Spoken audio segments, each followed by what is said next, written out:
And welcome to another installment of Strange Planet. Great to have you aboard. And if you'd like to get deeper into Strange Planet, you might want to consider becoming a premium subscriber. And there are 3 monthly premium packages to choose from. It's real simple to join, to sign up. Just click on the link in the episode notes, strangeplanet.supportingcast.fm, strangeplanet.supportingcast.fm. You gain access to commercial-free listening, bonus episodes, special bonus episodes produced just for premium subscribers, and you also get a subscription to my monthly newsletter, Inner Sanctum, strangeplanet.supportingcast.fm. A couple of weeks ago on this podcast, and then again on Coast to Coast, I had the great privilege of speaking with Tobe Johnson and Brett Eichenberger, the producers of the documentary. Well, it's a 2-part series called Flash of Beauty, Paranormal, Bigfoot Revealed, and part 2, the most recent one, is A Flash of Beauty, Paranormal Bigfoot.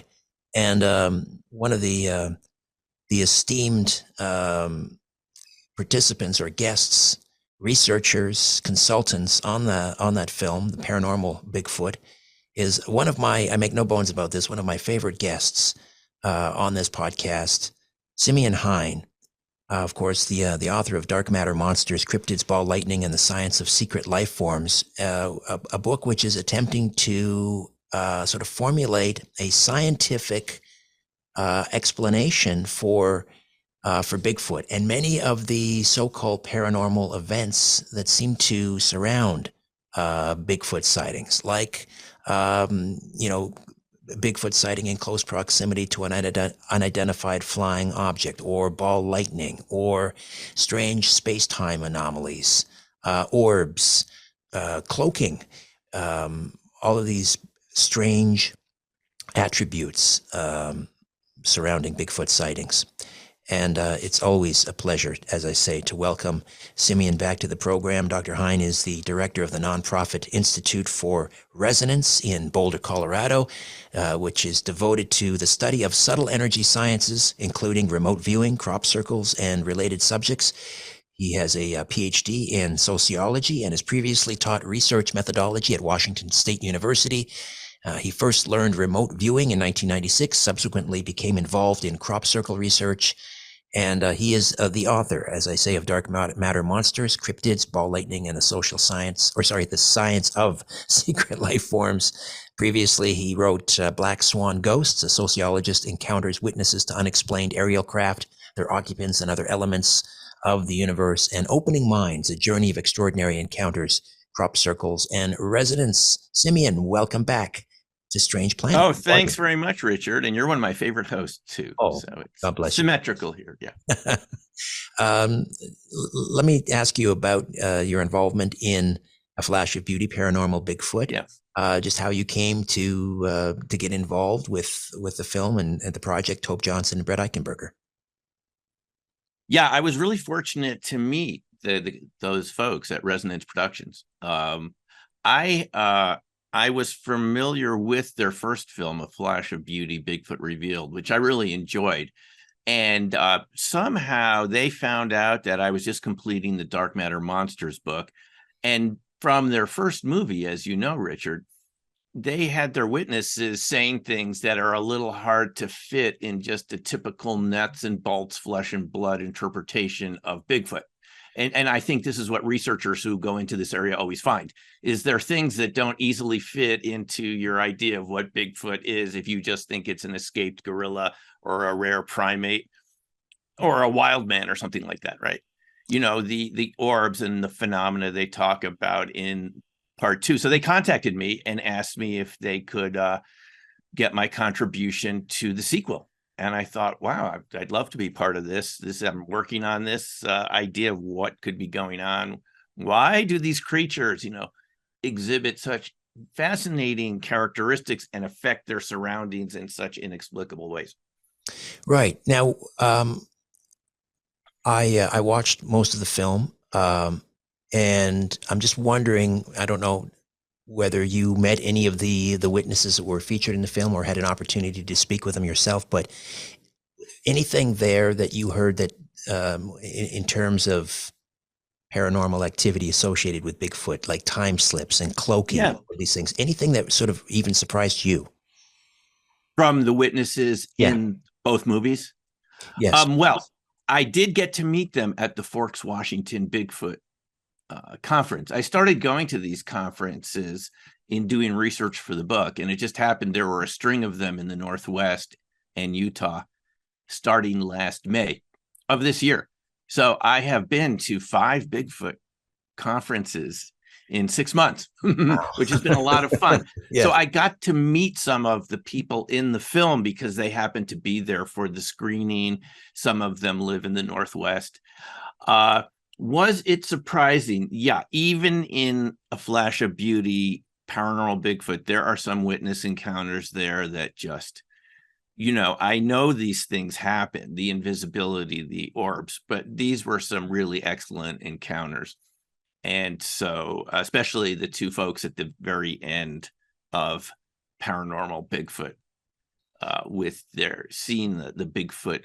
I won't go into too much detail because we don't want to give away spoilers, but actually seeing a Bigfoot transform into other shapes and orbs. I mean, it's stunning. That's all I can say. It's stunning. When you go to these Bigfoot conferences, and you say you've been to 5 of them in the last 6 months, um, is there the same kind of divide in the Bigfoot community, if I can use that hackneyed expression, community, but the same kind of divide that we see in the UFO community, where that seems to be divided into 2 camps? One camp is that aliens are here to eat us, we're food, and the other is they're here to save us and they're spiritually enlightened beings. Same kind of divide with Bigfoots. One camp says that they're escaped gorillas from a zoo or some undiscovered hominid, and the other is that they're perhaps some, I don't know, interdimensional creature. You do see people that believe they've reached conclusions about what Bigfoot is. And I've seen this at UFO conferences too. And they get kind of ingrained into their committed position. I think Deepak Chopra called that a premature cognitive commitment in his language, is you sort of reach a conclusion about what reality is. And you sort of dig in, right? And you start only reading material that supports that point of view, and you become increasingly convinced that the other side is just wrong. And to be fair, there are witnesses to all types of Bigfoot. So I can completely understand why there's some people, and I've talked to them during interviews like this, when there's several people on a show, who they tell me, look, it just seems like a flesh and blood creature. Haven't seen anything paranormal around it, and neither have the witnesses, other people I know in my particular state, in my particular county, in my area. And then you talk to other people. My first experience with witnesses was in the Boulder, Colorado area, and there's the Sasquatch Outpost, Bigfoot Museum. I guess that's the best way to describe it. It's a museum, but it has lots of interactive displays and things and maps of current sightings and so forth. Now, I went to some of their conferences hosted by Jim Myers and others. I immediately started hearing from the presenters about what we would call paranormal phenomena around Bigfoot. It wasn't a stretch at all. All of these people said they had started out thinking it was just some rare relic primate, or maybe, type of hominid from the past that survived the ice ages, but they all said they had changed their minds. This is even before I talked to them. They're just presenting this way. They had seen orbs. They had seen invisibility. There was even a presenter from Russia, Igor Bortsev, and he immediately went into some of these types of phenomena around his Russian witnesses, where they had seen it go invisible right in front of their eyes and things like this. So for me, right from the beginning, I heard accounts of this, and it immediately started making me think, why does this seem so similar to UFO encounters? There's a lot of parallels and other types of phenomena that we've all been exposed to on the show that you host sometimes, Coast to Coast, as someone who's listened to that show for decades now. My first interviews there were, with Art Bell. So you're familiar with decades of information about these subjects. And you hear that the orbs, the batteries and cameras failing, this sense of time distortion, the brain fog, as witnesses call it. You start hearing about that, people having missing time. And then, you've looked at the literature. I wrote a book about it, Black Swan Ghosts, people around UFOs, people who've seen humanoids get out of these craft and suffering these space-time distortions and having their watches stop working.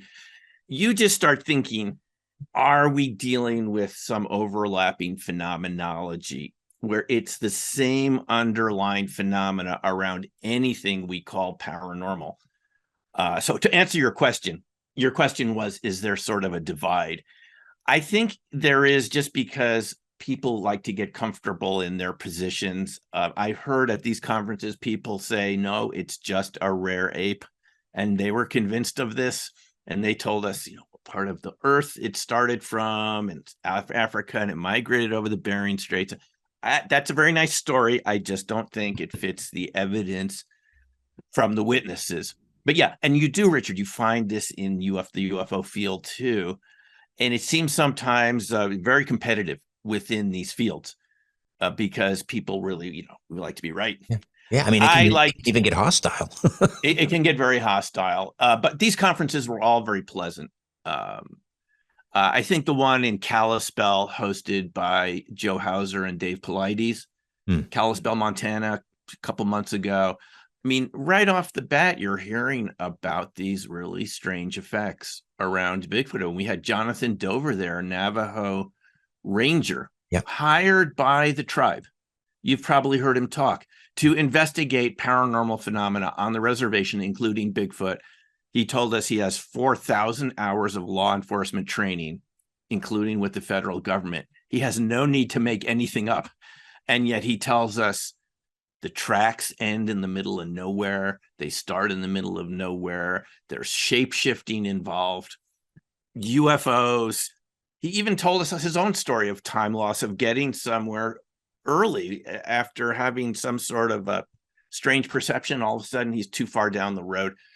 He doesn't need to make these things up. So if you talk to the people that have been involved with this for a while and have talked to the witnesses, you're going to come across these types of weird phenomena, which totally defies this idea that it's just some sort of relic primate, just some sort of rare animal or human or something. It's just a lot more than that. It's a lot more than that. Okay, so I want to get into some science here, and I need you to hold my hand a little bit here, because this is like way above my pay grade. But when you talk about things like relic neutrinos and coherent matter as being involved in this phenomena, what do we mean by coherent matter, first of all? Yeah, coherent matter is just another state of matter beyond what we're familiar with. We're familiar with the three states of ordinary matter, solids, liquids, and gases. But the most common type of matter in our universe are plasmas. Plasmas are fluorescent light bulbs and lightning and the aurora borealis. And even some flames, if they're hot enough, can turn into a plasma, which is an ionized gas. It's where the electrons have been bumped out of their shells from the energy, and they're emitting light. So we've all seen plasmas. The big discovery in the last 100 years is that these plasmas can be self-organized. They can condense into a ball. Wow. So instead of being lightning and going all over the place, or just a fluorescent bulb, they can condense into a very tight package in a very small space and create ball lightning. Right. And that's what coherent matter is. It was predicted by Bose and Einstein, Satyendra Bose, who wrote to Einstein in the 1920s and said, I think your theories of general relativity suggest another type of matter, where essentially the particles give up their individuality and become one big electron or one big particle. In other words, they stop oscillating to separate frequencies, right, and they all become one. That's coherent matter. It's a coherency between the particles where they are at the same frequency and the same temperature. And it's actually not experimentally proved until 1995 or so at NIST down the road here in Boulder. National Institutes of Standard and Technology creates the Bose-Einstein condensate at absolute zero. You subtract all the energy from these particular gases they have, and it just condenses into one big particle. It's based on quantum mechanics, the wave function. You just subtract the energy until all the particles don't have any individuality left, and they all behave like a wave. Interesting. And it's a coherent state. And the big discovery in recent years is you can get that at room temperature. And this turns out to be what ball lightning is this sort of room temperature coherent matter with a lot of energy there, but something just at room temperature. And that's what coherent matter is. It's just matter that's coordinated instead of each individual atom doing its own thing. And what causes essentially ball lightning then? Well, there's different causes for it. It's sometimes associated with thunderstorms, but about 30 or 40% of it, it's seen around thunderstorms. About 30 or 40% of it just arises on its own. And it's very similar to what we call orbs. But essentially, it's a group of particles that have a one wave function, and the particles collapse into a very small space, and they emit a lot of light. And at the center of these ball lightning, and you can read about it. I've read hundreds of cases of now. It goes back hundreds of years. People have been studying this for a long time. It's been seen to float through airplanes, through the windows, and go down the aisles. People see it go into their homes. Sometimes when it ends, it explodes and can knock people over. Occasionally, it can cause damage, injury, or death. And in the historical cases, it's been known to magnetize non-magnetic materials as it moves around. It's been known if you read the cases in history, people say that ball lightning can transport animals and people. We don't know exactly what they mean, but it can transport you or animals to other locations. It's basically it's a type of quantum effect, this coherency. And that's why it was known just as the Bose-Einstein condensate, something in the lab. But the research shows, and the Air Force has researched this, even though half of their research is redacted. They won't say too much more about what they're thinking about it. There was an Air Force study in 2003. But it seems to be a state of matter where all the particles are synchronized, very similar to like a laser. You know the appearance of a laser, that's coherent light. And you can create that coherency with more than photons. You can create it with electrons. You can create it with different types of particles. And the net effect is you can condense a lot of energy into a very small space and create what Takeaki Matsumoto called electronuclear collapse. And he wrote this is his papers that the Martin Fleisch Memorial Project put out, which is fascinating, all the studies. He concluded that what we see in labs, what we call cold fusion, is actually a type of micro ball lightning. So this seems to be a key for a lot of different scientific processes. And I would suggest that what we call orbs are also a relative of ball lightning. These are all different phenomena with different ranges of quantum coherency between the particles. So instead of things doing their own thing, like in the rooms we're in right now, everything's at slightly different temperatures, frequencies, and so forth, and they have distinct appearances. In ball lightning, coherent matter, the particles have given up their individuality. They're all in lockstep. And as a result, you get very interesting electromagnetic effects, because it's so strong as the particles come together that the attractive forces, and this is really the big point here, the attractive forces overcome any repulsion that we're familiar with, Coulombic repulsion. We've all heard about this, how like charges repel. Yes. not at very close distances. And it was predicted by Wilhelm Weber. I just learned this in the past couple of weeks, in 1846, based on simple Newtonian physics. He said the second law, Newton's second law, would predict that particles, even though no particles were known back then, it was before the discovery of subatomic particles, at very close distances, 10 to the minus 15 meters, it would create negative inertial mass, another type of matter. Wow.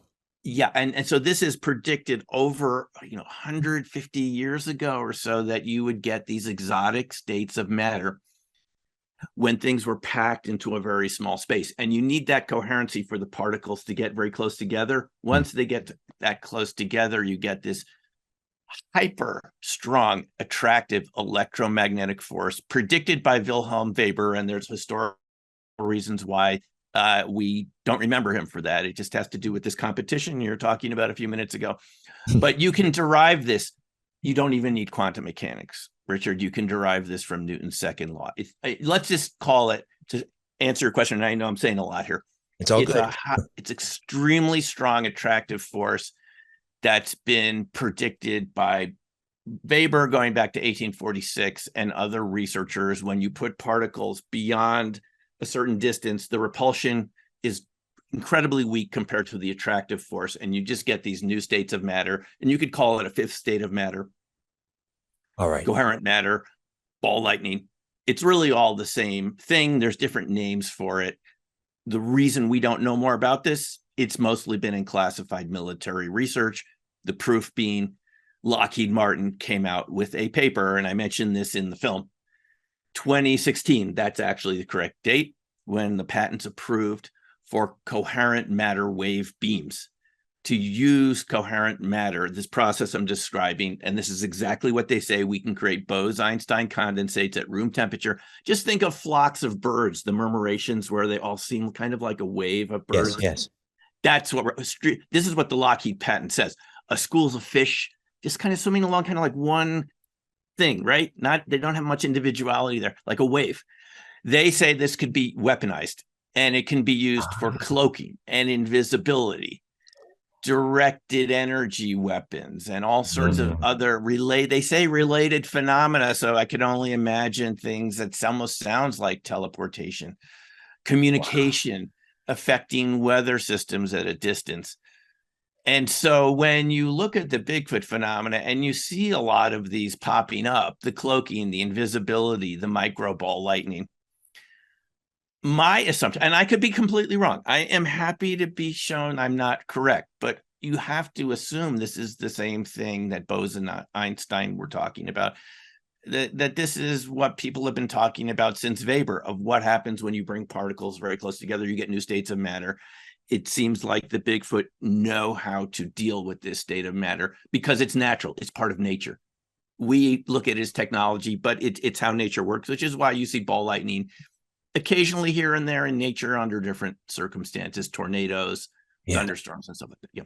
Well, that's an excellent summation of coherent matter and ball lightning. We'll come back and delve some more into coherent matter, its relationship to Bigfoot, relic neutrinos, and much more. Back with more of my conversation with Dr. Simeon Hein right here on Strange Planet.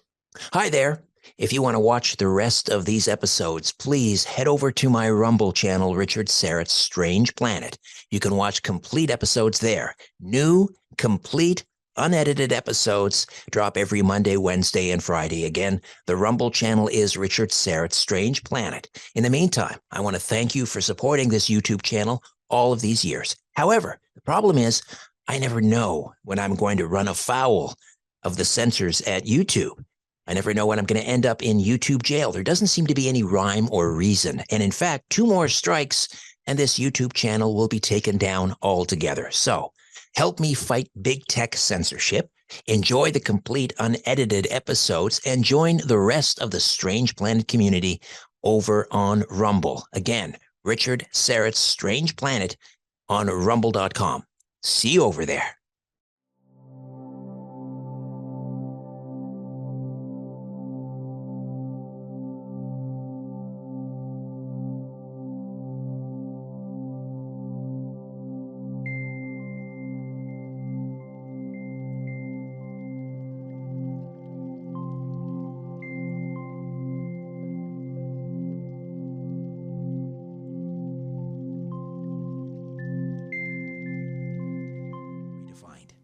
Dr. Simeon Hein stays with us. Dark matter, monsters, cryptids, ball lightning, and the science of secret life forms. And you can also see Simeon in A Flash of Beauty, the documentary series about Bigfoot, Bigfoot Revealed, and Paranormal Bigfoot. And again, we had Toby Johnson and Brett Eichenhorn on the podcast and on Coast to Coast a couple of weeks ago talking about this. So we were talking about coherent matter. And I was going to ask you, is coherent matter responsible for Bigfoot, or is Bigfoot creating or manipulating the coherent matter to create the ball lightning? And that's where we kind of left off. So just kind of let's back up and repeat that. Which is it? Is the coherent matter and the ball lightning somehow responsible for Bigfoot, or is this entity we call Bigfoot manipulating the coherent matter to create ball lightning? Wow, it's like a chicken and egg question. It's a good question, Richard.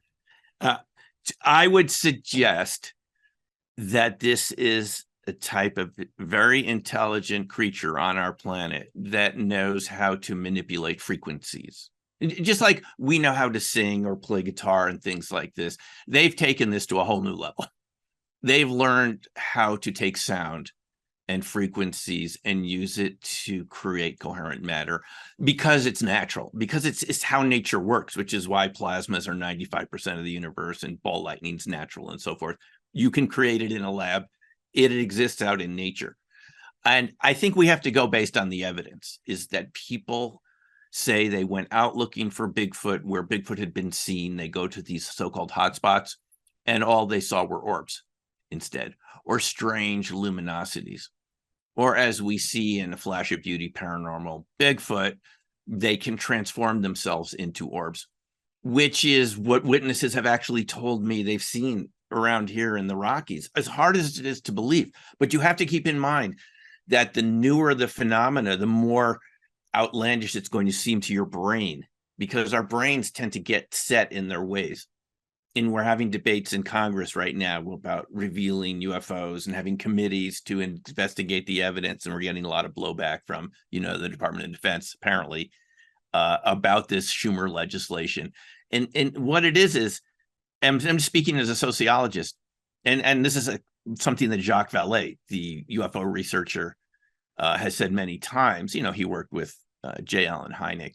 Is the stranger the story, the more hard is it for your mind to accept. And I'm no different than you. When I started in this in the 90s, I wasn't even sure remote viewing was real. No one ever told me about it. All of a sudden you hear that people have this ability to describe distant locations without knowing what they're, and you take the class and you say, there's something really going on here. This is profound.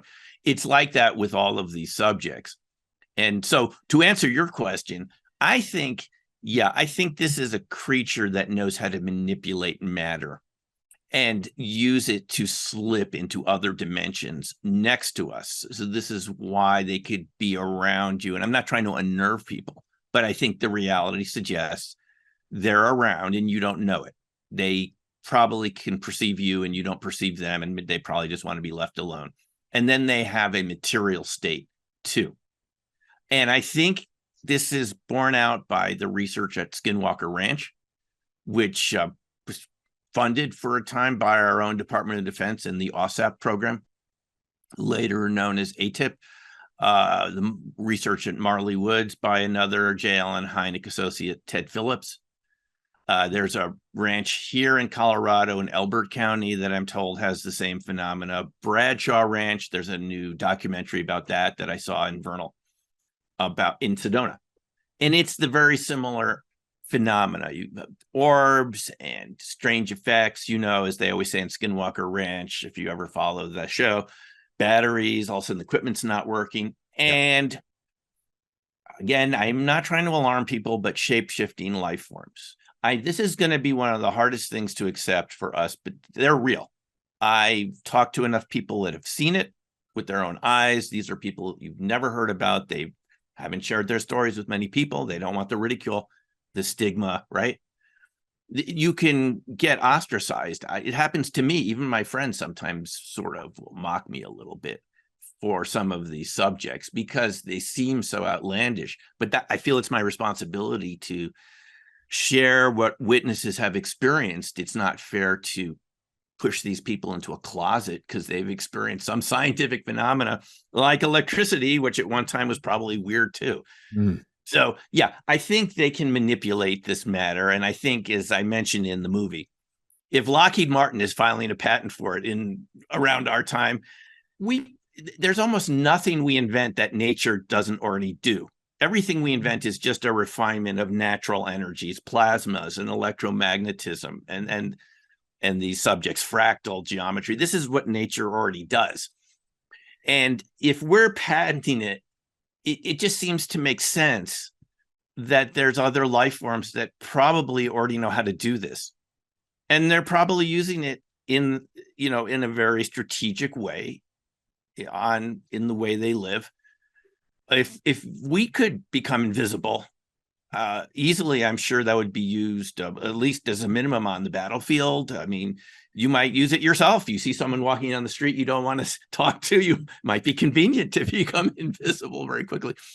But humor aside, you just have to project a little bit to what we know about how nature works and about history and the history of science.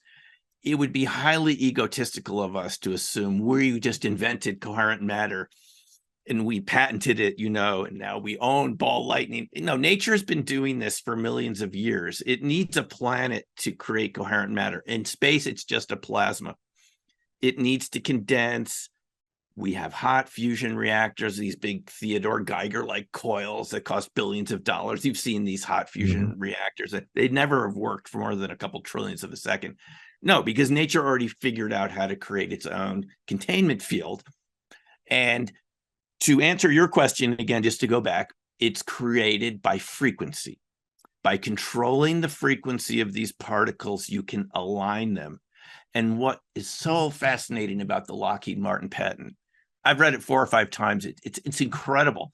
I mean, it's free. It's on the patent. You have to say what the patent's about. We can all read this.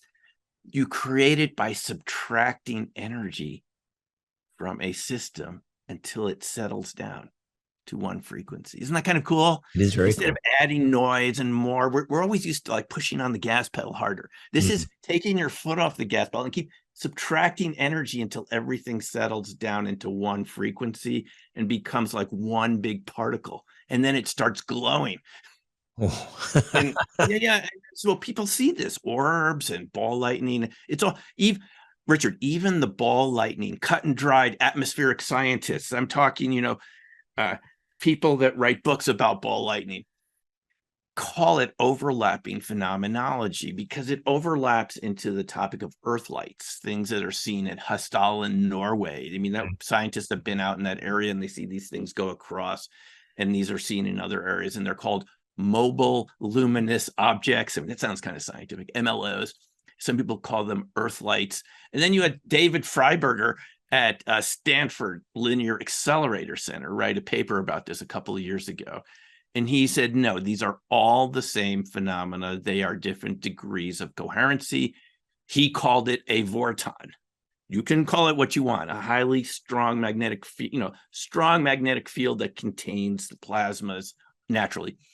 And he said, earth lights, mobile luminous objects, and even some UFOs, this is all the same thing. So don't ask me to completely explain how it all connects, but they are even saying it looks like UFOs, but we think they're earth lights.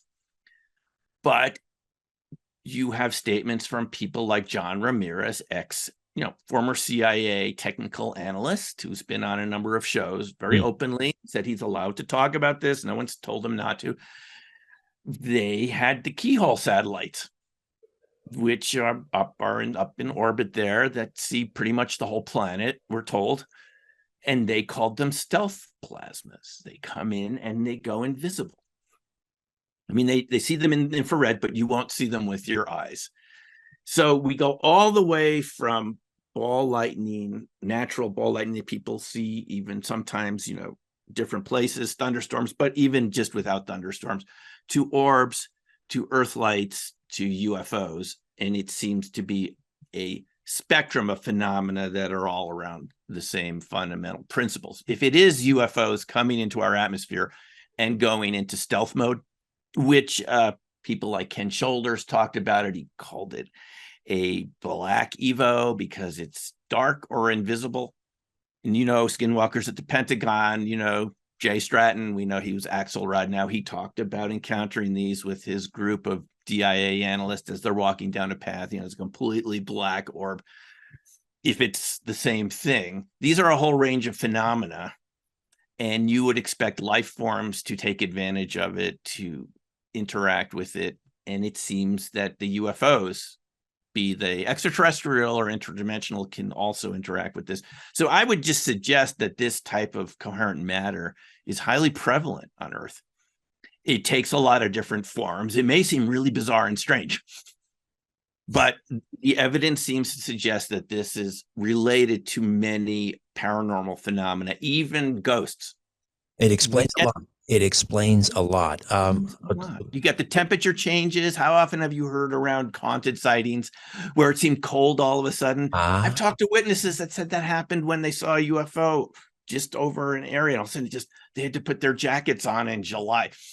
You just have to believe we're talking about a continuum of phenomena here. If someone is listening to this, Richard, and they say, I think it's different, I don't think ghosts have anything to do with UFOs, fine. But then you come up with a theory and the evidence to show, well, they're different phenomena. I'm going to take the Einsteinian point of view, which is simply that if things look the same, unless you can show that they're really different, they're the same. It's the unified paranormal theory. We'll come back. More of my conversation with Simeon Hein. Okay, Hi there. If you want to watch the rest of these episodes, please head over to my Rumble channel, Richard Syrett's Strange Planet. You can watch complete episodes there. New, complete, unedited episodes drop every Monday, Wednesday, and Friday. Again, the Rumble channel is Richard Syrett's Strange Planet. In the meantime, I want to thank you for supporting this YouTube channel all of these years. However, the problem is I never know when I'm going to run afoul of the censors at YouTube.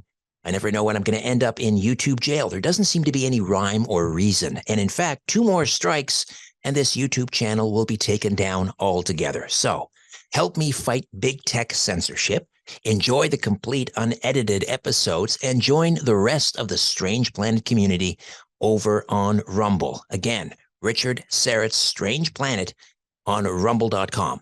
See you over there.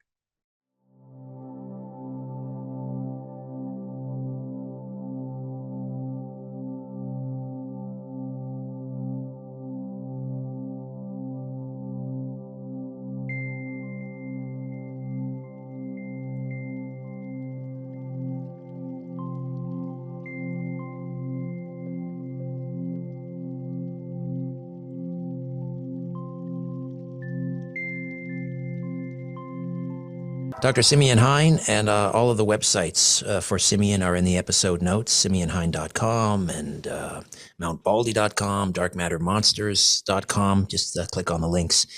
Dark Matter Monsters, Cryptids, Ball Lightning, and the Science of Secret Life Forms. And we are talking about Bigfoot and its relationship to quantum mechanics. What are relic neutrinos, and how do they fit into this? Yeah, so that's a very good question. We're familiar, most of us, with the idea of solar neutrinos, if you've looked into this at all. These are very small, fast-moving particles that are so small, you don't interact with them. They go through your body, and they don't see you there because they're that tiny. And there are detectors around the planet. There's some in Antarctica, South Dakota, I think. There's another lab in Japan where they look for these solar neutrinos. They only get like one interaction a day or something. It's rare.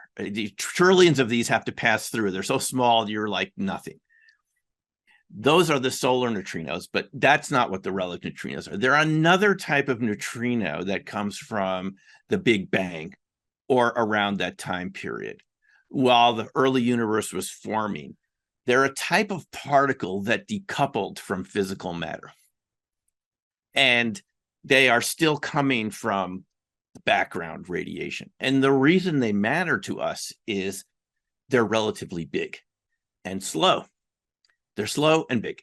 So they interact with cells, they interact with molecules, and they interact with you. When you go outside, you're coming in contact with, according to what I read, about 10 million a second of these relic neutrinos. And the reason they're significant to what we're talking about here is they catalyze reactions. They act like a catalyst for biological and chemical reactions.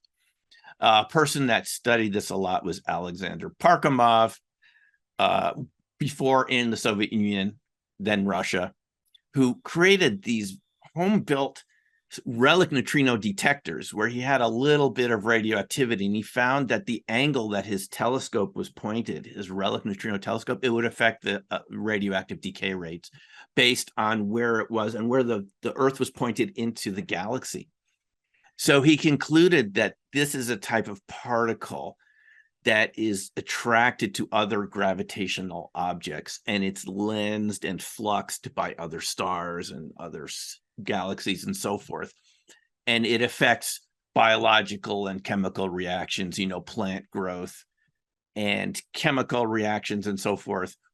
They are actually, it's considered to be, and this is why it matters for these types of reactions, it's bosonic, which means it enhances reactions. It adds energy to systems, either through the weak nuclear force or gravitationally. But we can't detect it directly because it doesn't have any electromagnetic signature. It's purely through gravity and some of these radioactive processes, which seem to vary based on the time of day, position of the planet, and so forth. And in his book, Space, Earth, Human, it's another book produced by the MFMP, the folks that did the Matsumoto book. He really shows a lot of graphs where you get this variation in things that your chemistry or physics class would have said, this is constant. It's not affected by the universe. It goes in the direction, I'm not saying it is astrology, but it goes in the direction that there's cosmological forces that affect reactions here.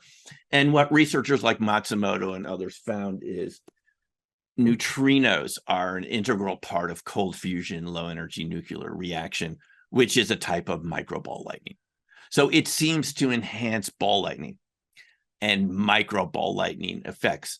The interesting thing is, if you think this sounds controversial, relic neutrinos, and the idea that they're a tiny component of dark matter, maybe 0.5%, even NASA and CERN have said they're probably 0.5% of dark matter is these relic neutrinos, just because there's so many of them, they outnumber regular matter. Even 1% outnumbers regular matter. There's so much of them, and it's always coming down on the Earth. Even neutrinos were controversial, Richard. When Enrico Fermi proposed the neutrino in 1930, Nature wouldn't publish it. Nature magazine wouldn't. That's what, a little particle? If this sounds weird, that there's something you can't see that matters, the neutrino was necessary to make subatomic physics work. This is what Paul Dirac found, and people like Enrico Fermi. And eventually they said, there's some energetic component here that we're missing. And they just said, we'll call it the little neutrino. And it's Italian, neutrino is the little neutron. And Fermi said this has to exist. And at the time it was considered paranormal or weird, and they wouldn't publish it until it's proven experimentally later. So these relic neutrinos are one type of neutrino that there are probably lots of different types of neutrinos. It's one that seems to catalyze reactions. It seems to be important in microball lightning, cold fusion, Lehner reactions. I have to say one thing about cold fusion. It initially was thought to be a fusion of neutrons, just like you get with, hot fusion, what we're told happens on the sun, if that's what's happening. And what they're trying to reproduce in these big hot fusion experiments in these reactors, these billion-dollar projects around the world, which you and I, since we were kids, were always told fusion energy is about 10 years away. And we've been told this since we were teenagers, and it's still not here because it doesn't seem like they completely understand what they're dealing with. Cold fusion, for the critics, the people that criticized Fleischmann and Pons and so forth, it doesn't appear to be cold fusion. They were right in that respect. You're not getting fusion. It doesn't have anything to do with neutrons. It has to do with neutrinos. and what's called antineutrinos. Take your pick. They're just a different charge. But so these neutrinos do seem to matter, and these relic neutrinos, because they're so big and they're so slow, they're on the scale of microns to millimeters. Your millimeters are something that you're starting to get to our scale. Their wavelength is big enough to interact with us, with biological systems. They vary based on the position of the Earth. And I have to say one parallel here to remote viewing. It was found that there's something called sidereal time in remote viewing, where your accuracy is affected based on the position of the Earth relative to the Milky Way. Wow. It seems like that, because just like the position of the Earth to the Milky Way seems to affect RV accuracy, and people thought maybe there's some sort of electromagnetic energy coming from the center of the galaxy or something. It seems like that a good parallel to relic neutrinos, the Parkhomov data that show that there's these seasonal variations. Even people have found their cold fusion reactors are seasonal. It's not type of technology we're used to. Our technology, and it just works. This is sensitive to environmental factors because there are neutrinos involved, if that's what it is. So that's how they matter to these phenomena and anything related to ball lightning and orbs. And of course, this would explain why cold fusion reactions are so finicky. Right. Because there's seasonal factors, there's time of day, things like this. Yeah, the experiment can't be repeated. And this is what Google found when they attempted to replicate Parkhomov's 225-day reactor. They couldn't do it. But I asked the people that know Parkhomov, why did Google fail? I'm sure they wanted to create cold fusion Leonard, unlimited battery life in their Pixel phone or something like that. Who wouldn't want that? Who wouldn't want to have phones that never need to be charged and so forth, devices? They couldn't do it. And I asked the people who know Parkhomov, what did they miss? They didn't quite completely do what he did. And there are little subtle factors like that. It can be affected by where the thing is in the room. People have found that if the windows are closed for too long in these Leonard reactors, they stop working. The relic neutrinos get cut off. That's one theory about why that could happen. So we're talking about a sort of a contextual technology, if you can kind of imagine that the cosmological factor, something that we normally don't pay attention to.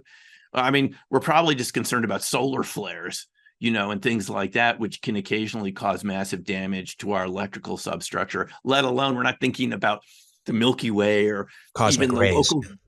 cosmic rays or the local group of galaxies. This is what the researchers tell us, is these seem to affect these. They're kind of contextual cosmologically. It's just a fascinating component of it, and that's relic neutrinos. Wow. I wanted to get back to Bigfoot for a second, and there was a gentleman in the film, I think it was a father-son, who had this sighting, and the father was saying, trying to calculate the odds that they witnessed this phenomenon, Bigfoot shape-shifting. He said, what would that be? 1 in a billion, 1 in 2 billion, and asking himself, why us? So I'm wondering whether, because when we get into things, like quantum physics, the influence of the observer, and whether that explains, or how to explain why some people see Bigfoot, others don't see Bigfoot, why some people see not only one UFO, they say they see 20 UFOs every other week. Does it have to do with the observer effect in quantum physics? Right. So the observer effect, there's a lot of debate around that, Richard. And there's other interpretations. It's not just that you're creating the reality by perceiving it. It's that they're different versions of reality, and you're only interacting with your version of it at one time, but the other versions still exist. The idea of parallel realities, Hugh Everett the third, and so forth. Because people have taken issue with this concept of what the observer effect is. And there's no real agreement about how it actually works. the fathers of quantum mechanics couldn't understand why your measurement. This is actually the essence of quantum mechanics. I mean, you're bringing it up. How could the measurement affect the process itself? And the only way they could resolve this was to say, well, the whole wave function is just collapsing from all the multitude of possibilities into one version when you perceive it. But people like Einstein and others, they weren't really satisfied with that answer. As Einstein said, does that mean that a mouse that comes out of its hole at night creates the moon for a few seconds while it's looking and the moon disappears again?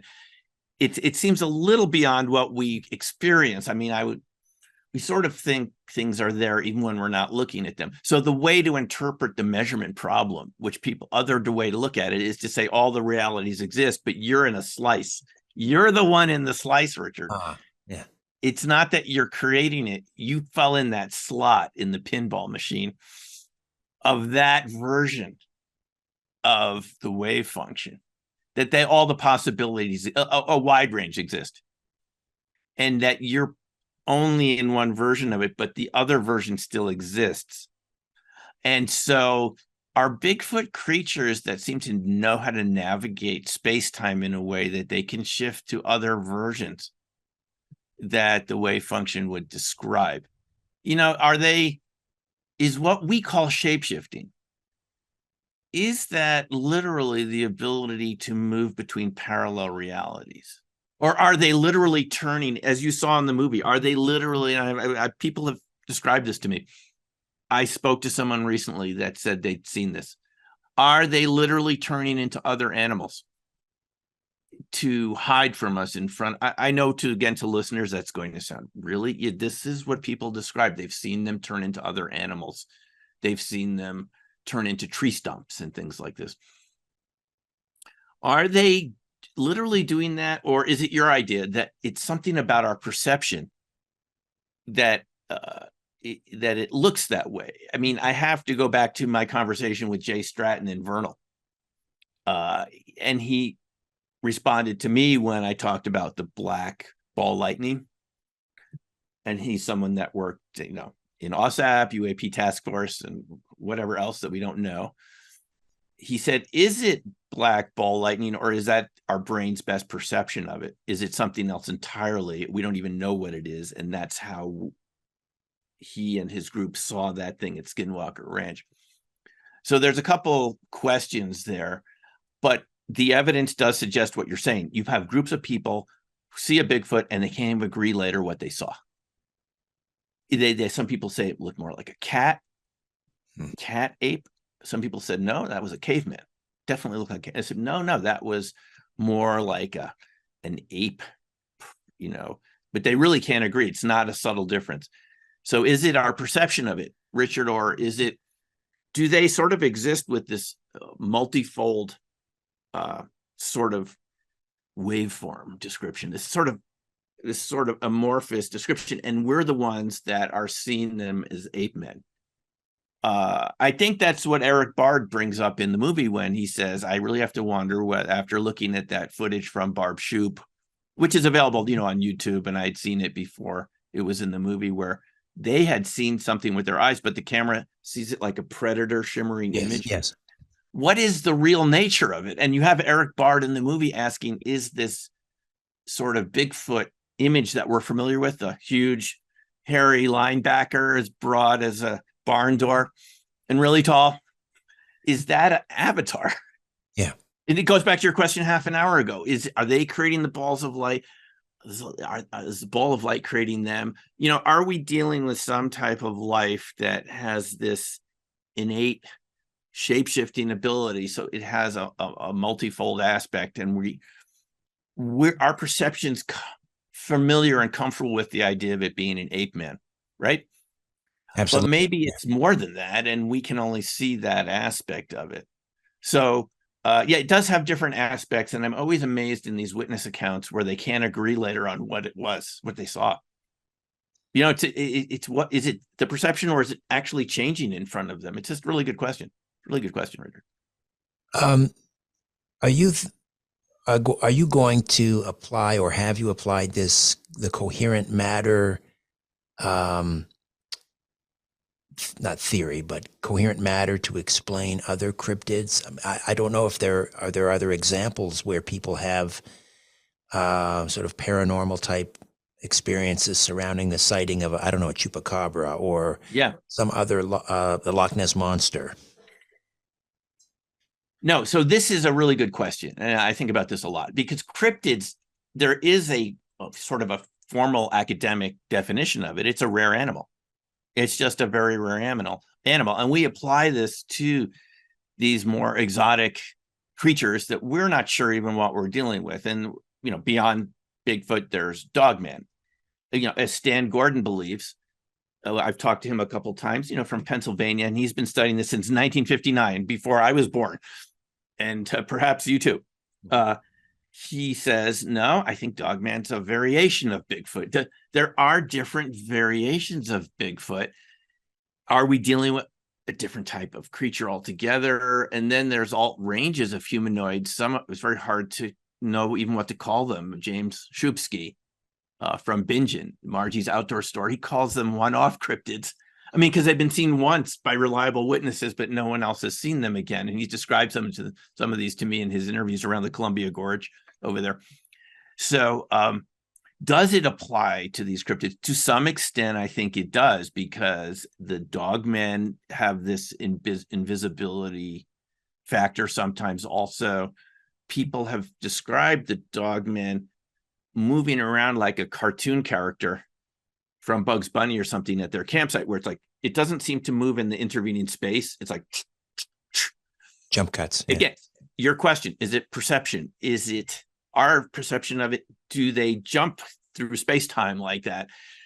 I wouldn't be surprised if some of these cryptids, yes, they can slipwalk, jump through space-time. We have to use our imaginations here. Throughout history, realities always turned out to be more complex than we thought it was. So if you just project what we have now around us that would have seemed unbelievable a couple hundred years ago, project that unbelievability to your own beliefs. And yes, there are probably cryptids that can do this. Maybe not all of them. Maybe the Loch Ness monster is just really an ancient type of serpent or snake, or huge serpent-like animal that's more 3D.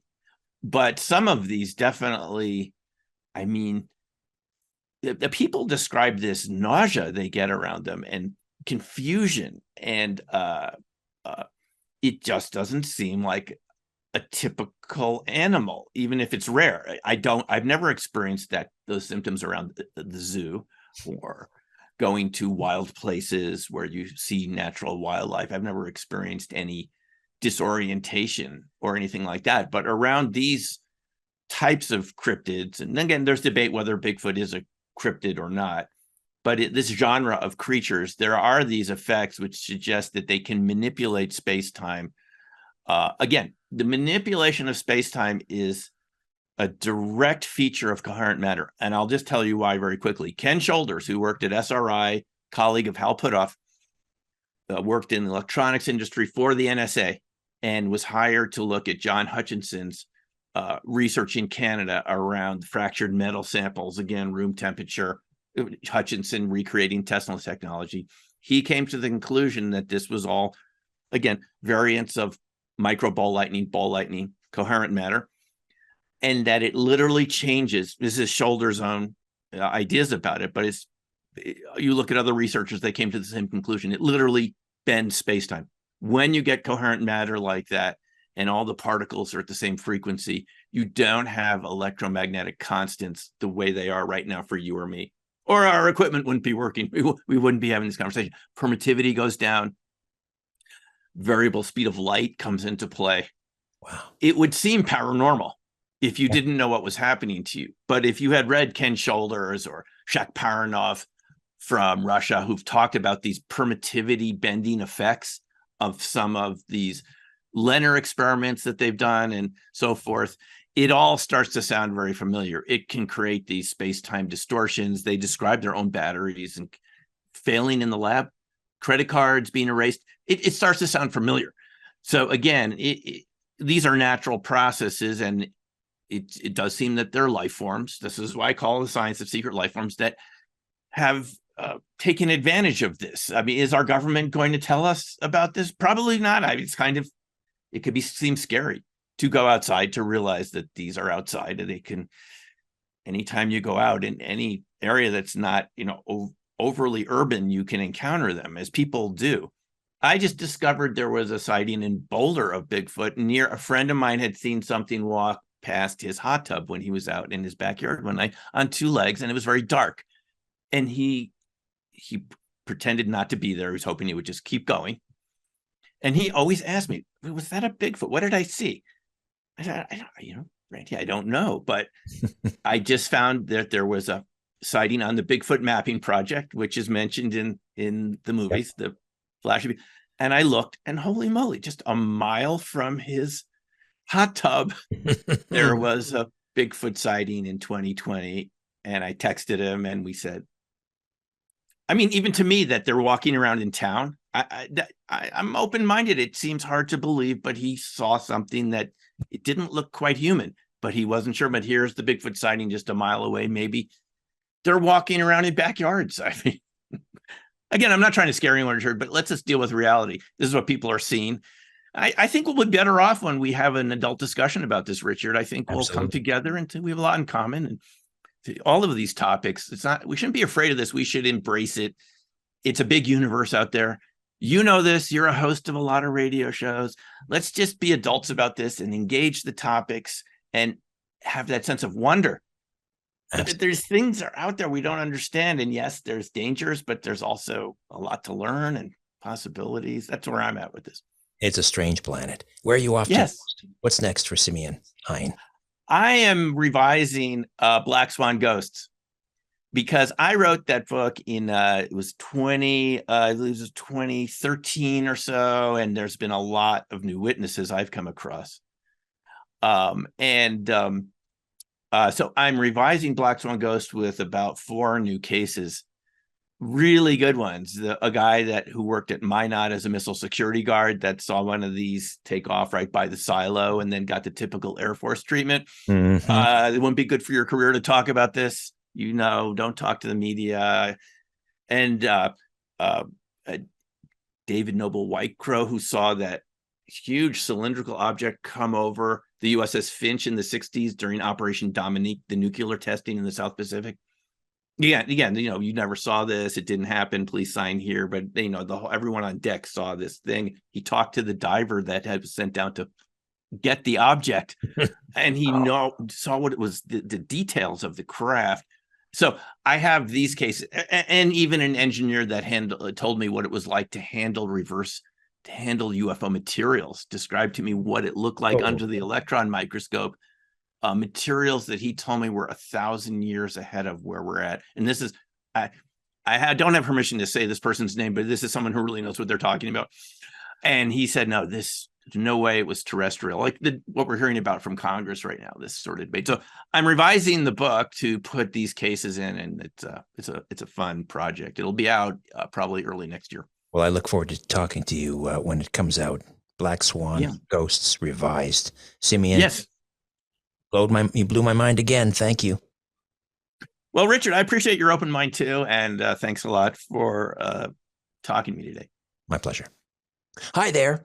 If you want to watch the rest of these episodes, please head over to my Rumble channel, Richard Syrett's Strange Planet.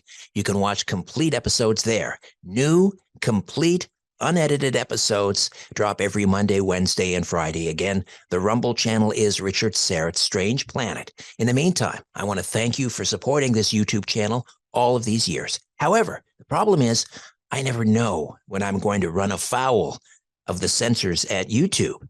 I never know when I'm going to end up in YouTube jail. There doesn't seem to be any rhyme or reason. And in fact, 2 more strikes and this YouTube channel will be taken down altogether. So help me fight big tech censorship, enjoy the complete unedited episodes, and join the rest of the Strange Planet community over on Rumble. Again, Richard Syrett's Strange Planet on rumble.com.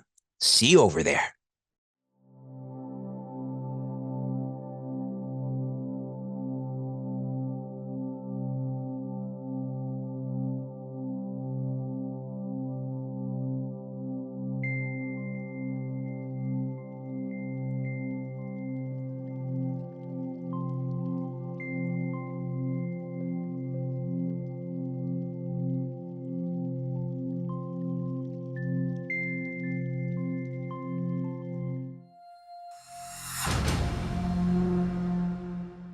Wow, this is the 1000th episode of Strange Planet. I can't believe it. Kind of a big deal, I think. Of course, it didn't start out as Strange Planet. Way back in December of 2017, we launched this podcast as Conspiracy Unlimited. And here we are 6 years later, 1,000 episodes. And I want to thank all of you, all of my subscribers, for your support and loyalty over the years. Here's to the next 1,000 episodes. Maybe for the 2,000th episode, I'll rent a confetti cannon. All right, in the meantime, sit back and enjoy episode 1,000.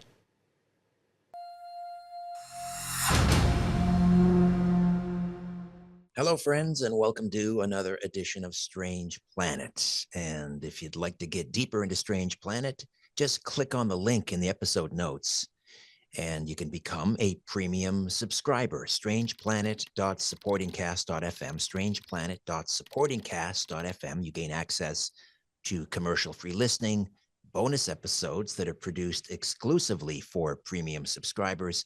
You also get a subscription to my monthly newsletter, Inner Sanctum. strangeplanet.supportingcast.fm. Delighted to tell you that Mark Fiorentino is returning to the podcast.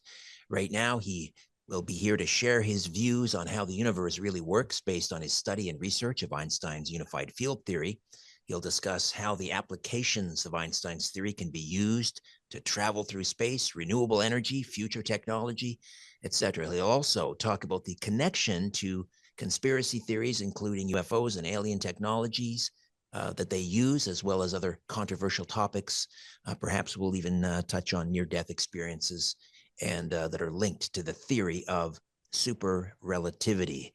Mark Fiorentino is a self-taught metaphysician who worked in the high-tech industry. He was employed as an electronic technician at the Harris Government Systems, and he worked on a killer satellite missile guidance system, and then at IBM as a computer programmer at the age of 10. Mark was fascinated by the works of Albert Einstein, and particularly his quest to construct a unified field theory. 55 years later, his scientific research has completed the theory, but it has also opened up the door for a few others as well, with conspiracy theories about alien technology, NDEs, and a theory of super relativity. Mark has earned himself the title of Master of Reality. That's the name of his book as well, Master of Reality, Super Relativity. Mark Fiorentino, welcome back to Strange Planet. How are you? Thank you, Richard. It's good to be here. Looking forward to an interesting conversation. They always are. Mark, you've been on the podcast before, and we did a show on Coast to Coast as well.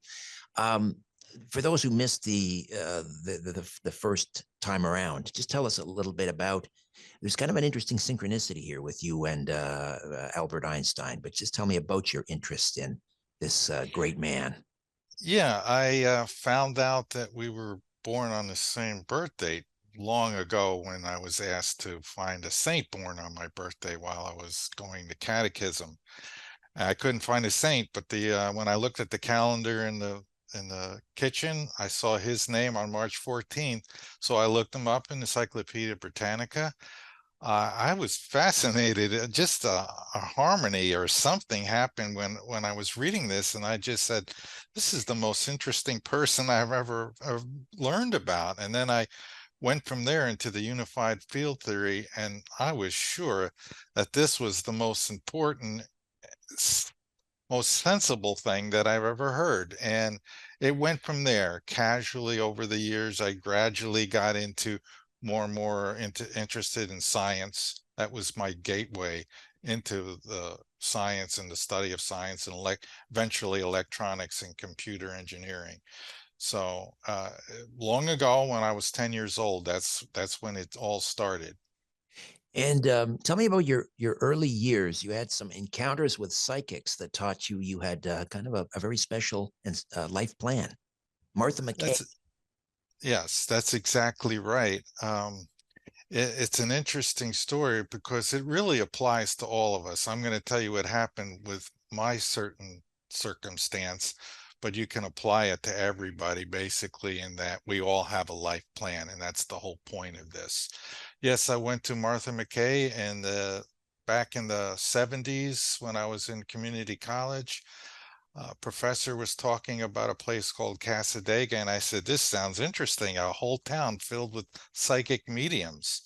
I've always been interested in UFOs, psychic mediums from teenager all the way up till this very day. Uh, it's all kinds of psychic phenomena. I believe, yes, there were some frauds, but there was also people that were gifted and could communicate to the other side. And that's a handy thing to have and a handy thing to be able to use. You could gain access to knowledge that's very helpful. So I went to Martha McKay with some friends, and we went there in October and wound up being just two of us because the other guys got scared off. It was kind of a spooky day out, overcast, very windy. Uh, Branches fell on their car. They got nervous. They left for Daytona, which was our ultimate destination that weekend.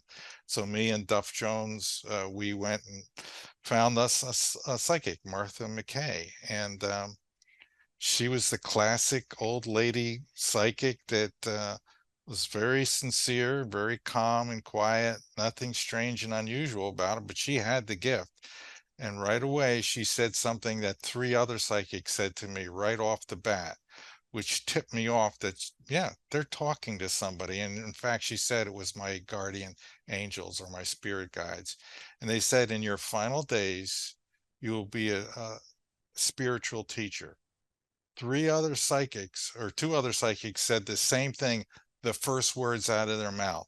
Very odd that they would all say, and they've never met each other. This is over a spanning of years of 45 years that, 10 and 20 years later, another psychic would say the same thing.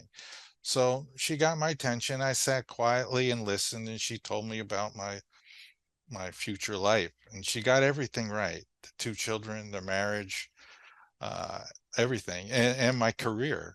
She was describing me working in the world of electronics, which in her time and that time was just starting to get going. And she saw things that she couldn't understand what they were, but later made sense to me.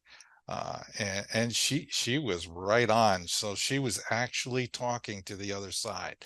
Now, the bottom line big point is she didn't tell me one thing when I was in the room. She told something to my friend, and he told me when we were in the car on the way to Daytona Beach. And I wondered why she would tell him that and not tell me. And what she said was someday that I would become famous for some discovery or invention. I couldn't quite remember what over the years. And that was repeated by 5 more psychics through the course of my life. They confirmed this over and over again. And so that's the synchronicity, the strange connection that allowed me to have a peek into my future, into what I was really coming here as my primary mission to Earth was. And I didn't get details until the last psychic, Tamara Richardson, gave me some details many, 45 years later, after I had finally written the book, which apparently was part of that final push or discovery. So that's how we got to where we are today. So Einstein was, working towards a unified field theory. I guess he never completed it.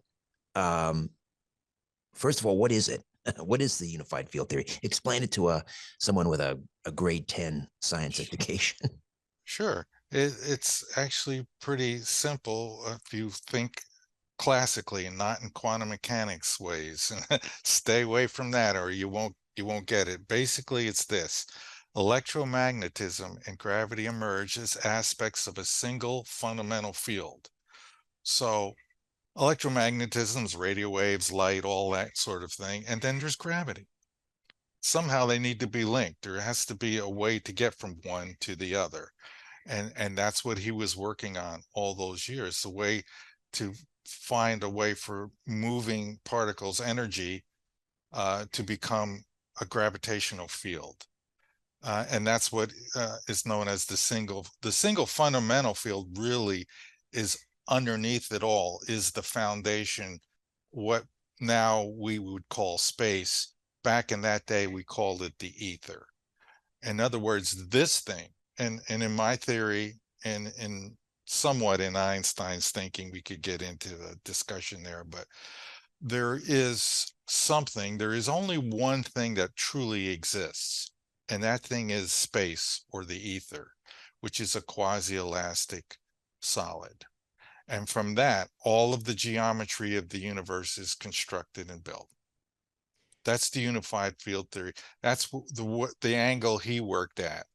Although he was, because of the Michelson and Morley experiment, he was reluctant to say there was a real space or ether anymore because of the null result. But his equations were always based on an ether model. All the Lorentz transformations, and even he says later on to a lecture for his friend Lorentz, he says in the final paragraph, this is about ether and general relativity.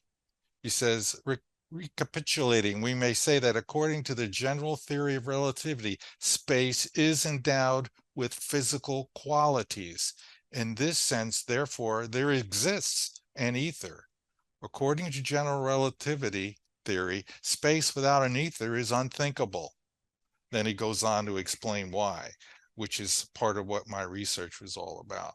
So we're really in agreement, Einstein and I, and I just followed that path to its completion, which I have now made a final step, a big step closer, by coming up with a new explanation for the cause of particle motion, which is something Einstein was working on in his final days too. When I got the idea, I thought to myself, he must have had this idea. There is no way you can complete the unified field theory without knowing the cause of particle motion. So I went through all his papers in the 20s and 30s on the unified field theory, and I found this one paper, Unified Field Theory Based on Riemannian Metrics and Distance Parallelism, here in 1930. The last two sentences, by the way, this paper was mind-boggling complex. I'm not going to get into any of that, but the last two sentences is what I was looking for. And he says, nevertheless, I'm still far away from claiming the physical validity of the equations I derived. The reason for that is that I did not succeed in deriving equations of motions for particles yet. So he did figure it out, because nothing, and he says this, nothing happens unless something moves. And that's what the universe is all about. We don't see light. We don't detect light unless it's moving, because it has to travel from where it's emitted to our eyes and see it. We Right. don't feel things. Everything, mass even is here because of motion of particles, according to my theory. And so nothing would exist unless these things all move. So it's vitally important to understand that equation, which I now have. It's a set of equations, actually. I've modeled it on my computer and managed to discover something that explains special relativity, the constancy of the speed of light. I possess the equation that's been derived with the help of artificial intelligence. I use that tool too. Why not? So Uh, the yeah. the, the unified field theory. Once, and you have now cracked it. So you have been able to find, or you can connect now, gravity with electromagnetism. What is the, Yep. now that you're able to do that, let's talk about what that then explains. Okay.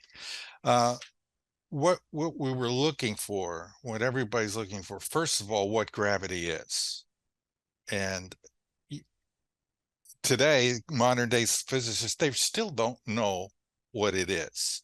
So in my theory, with the math that I've used, I've determined that gravity is a contraction of space. So for each particle, the neutron, the proton, it's actually has particles inside of it that are moving like this. I try to get this thing to show up as There. Whoops. a blunted. It's a trefoil knot, Okay. and the quarks are moving at a ridiculously high speed, 99% the speed of light. And that thing that I showed you is precessing rapidly. It's spinning and rolling. So it's a sphere that's rolling and spinning rapidly at 99% the speed of light. What causes gravity, the thing that's explained by this model that I have, is that rotation of that sphere describes something that Einstein also recognized and discovered. Well, he discovered it from Ehrenfest, and the Ehrenfest paradox, that a rapidly spinning sphere will cause a contraction of space all around it. And this comes from special relativity. Einstein got very excited when he saw that, and he started writing papers on it. And then he started trying to make up, like I did. He didn't know about the quarks. That's why he didn't finish. He was born too soon. If he had known about the quarks, he would have put together the same model that I did, and realized that it comes from the accelerated mode. Gravity comes from the accelerated motion of unbalanced charges. So what is gravity? When those little quarks are spinning around and it turns into a sphere rapidly spinning, there's a contraction at all angles, not polarized, right? From every angle, space is deformed, pulled inwards. That's what gravity is. That's what this theory means. That's what they were looking for. That's how electromagnetism is. The quarks, they're electromagnetic particles. Their motion causes the gravity, which is the field of force, which is a bending of space toward the particle. That's what that means. And from that, I extrapolated more eventually and got into anti-gravity and the cause of particle motion. So the bending of space is interesting because you can't bend something unless it has property. I mean, so that if we think of space just being empty, then you can't have gravity. You have to bend it. It has, and this is where the ether comes in, right? So the space itself, ether, has physical properties. Yeah, that's it. And we're right down to the very foundation of reality. This is what all the scientists before the year 1905 were convinced existed. And one experiment, and they shot off in another direction and eventually really went off course and went into the quantum mechanics theory. So it's all about, all of this is what it's all about here is, does this thing physically exist? And then you could ask the question, well, where did it come from? And then we cross over into the realm of metaphysics and spiritualism and the creator, which is somewhere I also ventured. If you want to know how something works, you go to the creator of that thing and you ask them. And roundabout ways, that's exactly what I did to help confirm what my studies and my equations and stuff.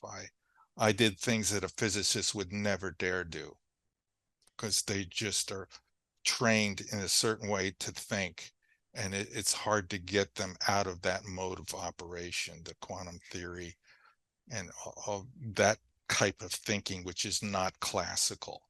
I stuck with Einstein, I stuck with Newton, Maxwell, Lorentz. These guys knew what it was all about and were very close. They just didn't have enough information in their day to finish the job. That information is available now. So let's talk about your understanding now of gravity and how that can be applied to how UFOs work. Sure. If gravity is a contraction of space, then anti-gravity has to be an expansion of space. Now, how do we get electromagnetic objects, particles or something, to generate that? Because normally when they're moving about in accelerated motion, this is only going to cause gravity, or what I now call gravity 1. In my lab this year, I stumbled upon a new type of gravity, gravity 2, which is a linear gravity, and anti-gravity. The gravity 2 and anti-gravity are always together. And here's where things get a little fuzzy for these shows, in that sometimes when I start to talk about this part, the stream gets interrupted. So if that happens here, I'll just be aware of that, or I go back and I view it and it's been edited by somebody. So what we're going to talk about now is the slip wave, which is slip wave 2.0, which is how you generate gravity 2, which is a linear straight line gravity, and anti-gravity. So it comes from dipoles. What are dipoles? Dipoles are the north and south pole of a magnet. The positive and negative voltages, charges in electric circuits, those are dipoles. And it just so happens, whenever you make a dipole, a field with a positive negative charge or a magnetic charge, those things, when they're intense enough, when they're strong enough, you can detect the slight gravitational and anti-gravitational fields that are being emitted from the poles of the magnets. And why these are never been discovered is that they're enormously weak when you're using normal magnets and stuff. But when you start to use really powerful magnets in the tens or maybe even hundreds of Teslas, this becomes prominent. You can now detect the anti-gravity, feel its effects. And so now I've developed equations for the electrogravitic model, which is now in my computer, then the magnetogravitic, which I'm working on, and the cause of particle motion, the slip wave. The slip wave generates both a gravitational field in the front and an anti-gravity field in the back. So the positive pole, and this is what Thomas Townsend Brown discovered. When the anode, the positive pole, was up and the cathode was down here, it had a thrust up. It lifted. It weighed less. That guy was right. I'm here to tell you that guy was right. And I can't use Bob Lazar's explanation because the guy's got a shady background. But he does, and what gives him credibility is his description makes sense to my model. And I'm wondering, how the heck did he guess that? How did he know that there was a gravitational end on the emitter of the gravity emitters and an anti-gravity on the bottom? That's right. And he also describes it as a cardioid shaped field, which is also correct. I don't know how he learned that. Maybe Someone fed it to him. They wanted it leaked. They used him as the vehicle for the leak. Maybe. But I've stripped all of that out of my paper because I checked his background. There's just too much flaky stuff going on there. But using Thomas Townsend Brown's work, along with what I saw in the lab, seemed to confirm that. And then at that point, I was thinking anti-gravity just comes from a strong magnetic field or a strong electrostatic field. I didn't know about the idea of gravity. So gravity 2. So what I discovered is you have this, and the positive field is an attractive field. So no matter where you point that dipole, if you point it straight up, let's say with the anode here, it's going to fall upward. That attractive force of the cardioid field, which is feeding into the North Pole, is pulling it up. And at the same time, at the bottom, this is attracted to that and it chases it. And that is the cause of particle motion, which is also, I'm sure, what the ETs discovered is, hey, this is a really good way to get across the universe, because you can bend space using this technology. Not only can you go at light speed, you could break light speed, because when you bend space using these types of forces, either their electrostatic field or magnetic field, you reduce permittivity and permeability. They drop. then that means the speed of light can increase to whatever number you want it to be. So everything is handled within the slip wave. That's what's important. That's what we need to know. Because with this knowledge, we can expand the consciousness of the entire world. We can make it to other planets in a very short period of time. We'll meet other races. What I'm talking about is starting to make things really happen for the good of mankind. This knowledge is vitally important to get out there. And when I complete my paper, which I've been working on for 9 months because it's incredibly hard to write, I will continue modeling other particles, motions like the electron, and then move on to the electrogravitic model and the magnetogravitic model.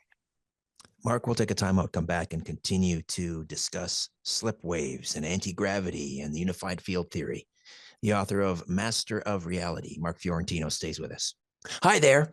If you want to watch the rest of these episodes, please head over to my Rumble channel, Richard Syrett's Strange Planet. You can watch complete episodes there. New, complete, unedited episodes drop every Monday, Wednesday, and Friday. Again, the Rumble channel is Richard Syrett's Strange Planet. In the meantime, I want to thank you for supporting this YouTube channel all of these years. However, the problem is I never know when I'm going to run afoul of the censors at YouTube. I never know when I'm going to end up in YouTube jail. There doesn't seem to be any rhyme or reason. And in fact, 2 more strikes and this YouTube channel will be taken down altogether. So help me fight big tech censorship, enjoy the complete unedited episodes, and join the rest of the Strange Planet community over on Rumble. Again, Richard Syrett's Strange Planet on rumble.com. See you over there.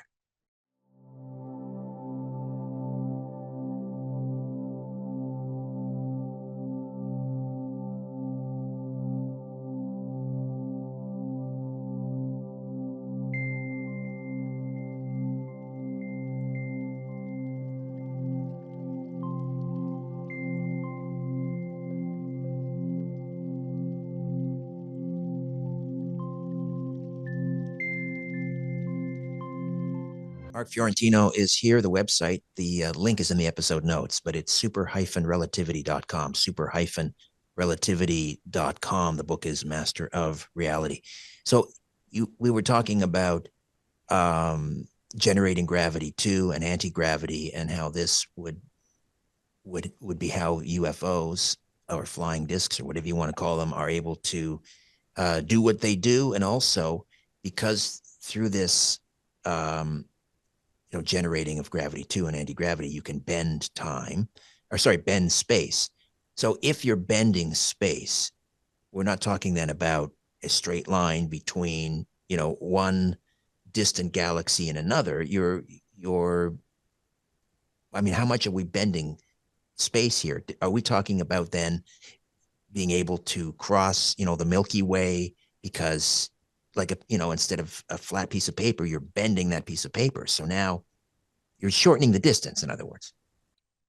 Yes, but that model is very common and popularly used, but it's not correct in my theory. What these UFOs do, in my opinion, according to my knowledge of the slip wave, is that yes, they reduce the distance from point A way out here to point B where you are, but it's done not in a way where you're folding the space together. That would be take an immense amount of energy, more than we could ever generate or use.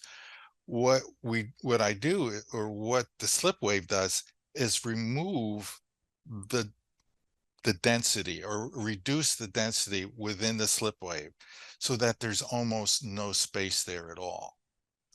And that's done by stretching it apart. This slip wave also stretches space, makes it thinner. And you will notice then when that happens, permittivity and permeability drop.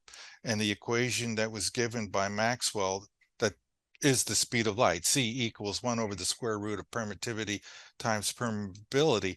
If you take those two numbers at the bottom of the, in the numerator denominator, if you reduce those numbers and make them smaller and smaller, the speed of light goes faster. So in the slip wave, you can pull space apart and make it thin. It's like it's almost not there. Now, as it's traveling rapidly because there's nothing it's interacting with. There's almost nothing there. So now if you point this thing at B way out there, millions of light years away, it's able to move at this ridiculously high speed, 20, 30, 40,000 times the speed of light. That's how it's moving. It's not really, that's the space that is full is just around the ship, and it travels like a bubble through space as if the space wasn't even there. As it's moving through it, it's displacing the space with this, I don't know if that displacement's the best word, but it's moving within it and transforming it into this almost nothingness in which this thing can move at this incredible rate of speed, because the whole ship is essentially weightless, massless, with a thrust. So it can move really quick because it's moving through almost nothing. So the distance then becomes almost zero between any 2 points. And what confirms this? There is an experiment. There are physicists, material scientists who've made metamaterials. Metamaterials, also called left-handed materials, are materials in which they play with permittivity and permeability of the material. They cause it to drop. They claim they got it to zero. And then they shine light within it, and that light moved infinitely fast, according to them. It's on ResearchGate. Look it up. Now, there's arguments with because physicists hate to say light changes velocity and either slow or faster. And so they'll argue, well, it's really group velocity versus a regular photon individual flow.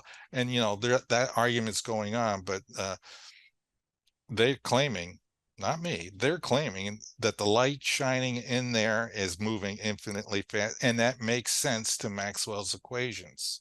If you drop permittivity and permeability to zero in that equation, you plug it in, the answer turns out not the speed of light anymore, it's infinity. 1 divided by 0, infinity. Okay, so how do we overcome when traveling at the speed of light and greater, mass turning into energy? I mean, how does a pilot survive? That's a really good question. You're paying attention. That proves you're paying attention because that is a big problem. There's the inertia problem. If somebody accelerates, to 10,000 miles an hour, which you can do in less than a second using this technology, normally, if you were using jets or rockets to do that, you would kill the pilot. They would be mush. You can't make right turns like the UFOs do, 10,000 miles, and then suddenly that would kill them too. You have to cancel inertia. The slip wave does that. When it pulls space apart, the foundational thing that causes inertia, it gets into a lot of technical details, but it's literally the particles as they create their mass. It's like holding them in place because the pressure or the stress is pulling toward it all at once. It wants to stay there. Newton's law is, it doesn't want to move or accelerate because it has mass. Eliminate the mass as the slip wave does. There's no inertia anymore. So you can accelerate to the speed of light. If you did it with just rockets, your spaceship would compress, your mass would increase, it would take more and more energy to get it there. You would have a whole lot of problems and you wouldn't survive it. And if you ever did get to the speed of light, not using the slip wave, which cancels all of the Lorentz transformations, including time dilation, actually, instead of time freezing and stopping when you make it to the speed of light using rockets or whatever, when you're inside of the slip wave, time goes a slightly bit faster because it's as if gravity and the motion aren't there at all. And the math works out. if you do this using the slipwave technology. So it's everything that we actually need in order to be able to go to other star systems. Somebody had to design all this because it's just so perfectly matches and makes so much sense, works so well. It had to have been designed. It's just, it couldn't have just lucked out that all these properties of space and all this stuff work just the way they do, so that we can move to other realms. Obviously, this is being done because we're being visited all the time by extraterrestrials. Well, let me ask you about that, because if you have this knowledge, let's venture that someone, imagine someone came up with this before you did, maybe just after Einstein did. Right. And we're building these crafts. We're using this slipwave technology and generating gravity too, and anti-gravity. In other words, we don't necessarily need to account for extraterrestrials. Maybe it's us. Maybe these UFOs are piloted by humans.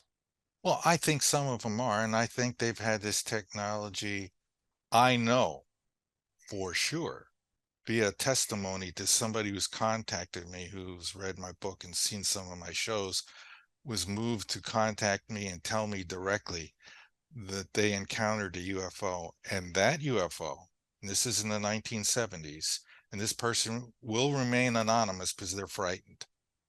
The person and the other person that witnessed this was in the out west in the desert.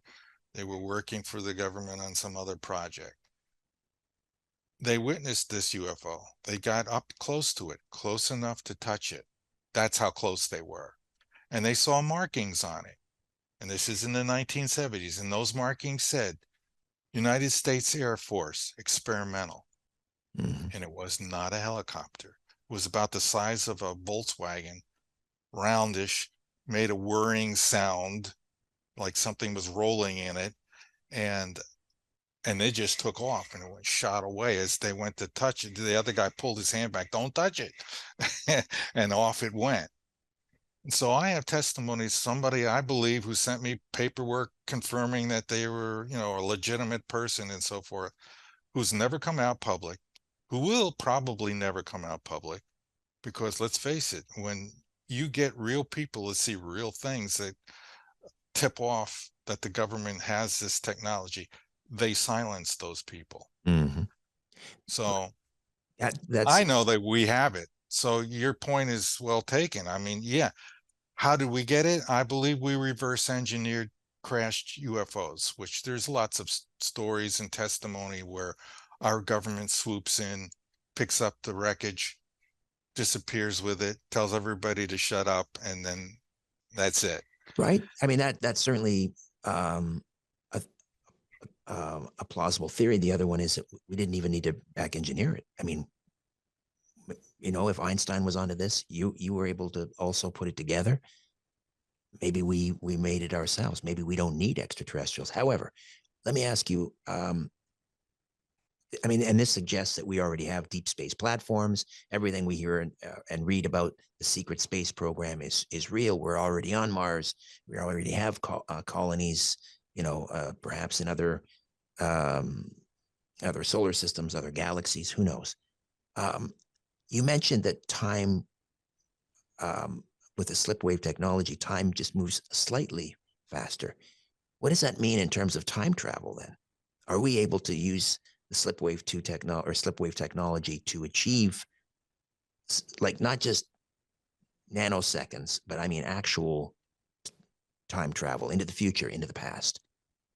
That's Stargate technology. I wrote one chapter, I put it in my book, which was a suggestion from Tamara Richardson, who's a psychic I met and talked with about a year before I completed the book. I had the whole book completed essentially, and the other side through Tamara says you need to write about this, and they are doing time travel.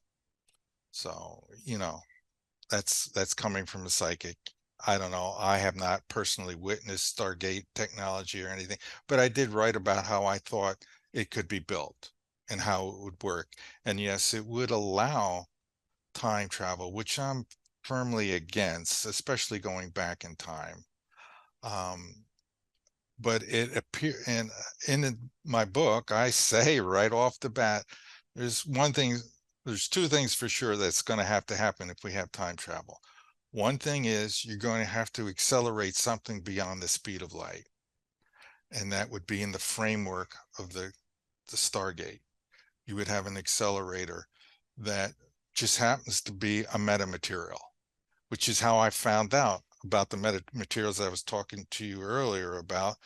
That psychic medium gave me some words that I could search. I said, well, it's interesting. The other side knows so much technology that I've never heard of. And one of them was fractal lenses. I looked that up. Fractal lenses are the devices I was talking about where they shine the light in and it goes faster. How did that psychic know that? Mm-hmm. The day she met me, she didn't even know me from Adam or anything. And all of a sudden, she's giving me information about fractal lenses, which is the item that's going to be needed to be put into the Stargate to accelerate light beams so that the space around that Stargate is oscillating at such an extreme high frequency. Because if you put something in at, let's say, 100 hertz, and you accelerate it beyond the speed of light, that frequency compresses madly into like the gigahertz. I mean, it's like just very small time periods. And so space is oscillating furiously around this thing. So that is the one thing that has to happen. The other thing is, in order for time to work, even more importantly, time travel, is that all of time must be happening at the same moment. So in reality, there is only the one eternal moment that goes on forever in both directions, infinitely. And all of this is going on at the same time. Then, by that way, you can access any time period if you have the right technology to do so. And near-death people talk about, on the other side, there is no time. You could be anywhere at any moment. Just think it and you're there. And it's got to be this way. You've got to have that outside of time region. Ultimately, this is the big picture of the model of reality. This is not just our little local universe that's got the ether and it's physical and it's heavier and denser. This is the bigger picture. So if you want to do time travel, you have to access those dimensions, and you use the Stargate technology to do so. Mark Fiorentino stays with us. Back with more in a moment. Hi there. If you want to watch the rest of these episodes, please head over to my Rumble channel, Richard Syrett's Strange Planet. You can watch complete episodes there. New, complete, unedited episodes drop every Monday, Wednesday, and Friday. Again, the Rumble channel is Richard Syrett's Strange Planet. In the meantime, I want to thank you for supporting this YouTube channel all of these years. However, the problem is I never know when I'm going to run afoul of the censors at YouTube. I never know when I'm going to end up in YouTube jail. There doesn't seem to be any rhyme or reason. And in fact, 2 more strikes and this YouTube channel will be taken down altogether. So help me fight big tech censorship, enjoy the complete unedited episodes, and join the rest of the Strange Planet community over on Rumble. Again, Richard Syrett's Strange Planet on rumble.com. See you over there.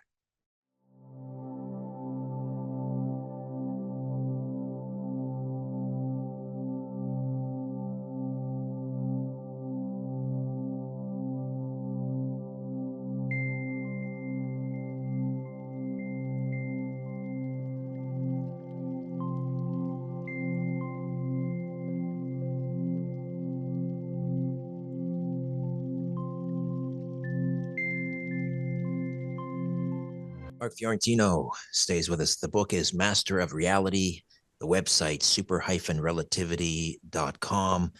We were talking about stargates, the use of fractal lenses, and to achieve time travel. And you were saying that this is only possible if this idea of the past, present, and future, in other words, is an illusion. There's just the ever-present now. What about, though, just to kind of counter that argument, what about the possibility of alternate timelines and parallel universes? So, in other words, you're Actually, accessing other timelines, not the same one. yeah. Well, the timelines fit in the eternal now. So we're born. I talk about it in the book. You're right on target here. I talk about timelines, and they are concurrent as well. We see them sequentially in a row, linear. When you get out of this physical world where that is, and that's how being physical is kind of all about, linear predictability, understandability. Things happen in a sequence of events. Uh, but and so we are in a timeline. So you just simply access a different timeline using the Stargate technology. Uh, it's another way to express what I'm saying. The timelines are all out there. We see them here in this context as sequential, one after another, one after another. But in the bigger scheme of things, it's all packed into one eternal moment. And again, and I don't know if this person was real or not, but they came and they gave me 3 hours of testimony, swearing that they were time travelers. They were not the usual guys you see on the circuit. Yeah, there's a lot of them, and I think really most of them are making it up. I don't know this guy, but he felt compelled to contact me. He saw me on a show, or oh no, he read my book. He says, "You know what? You're right about the timelines," and he even gave me the name of our. It's a AKJ 12. I don't know. I forget. I have it on the tape. Says that's our segment, and there's loads of segments, and you can access these things. But when I queried him for more details on that, what exactly do you get? Do you go into something? Do you walk into something? It got very fuzzy, that explanation. So I don't.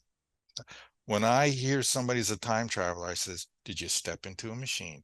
Did you see lights flashing? What did you see? What?" Mhm. It gets very fuzzy. I don't remember. I don't. Okay. Right. Yeah. Could you, though, um, travel back in time before the creation of a time travel device? In other words, if we create a time travel device today, whatever that is, a machine, a Stargate, that means theoretically what? You could not travel further back in time than what is today, January 22nd, 2024.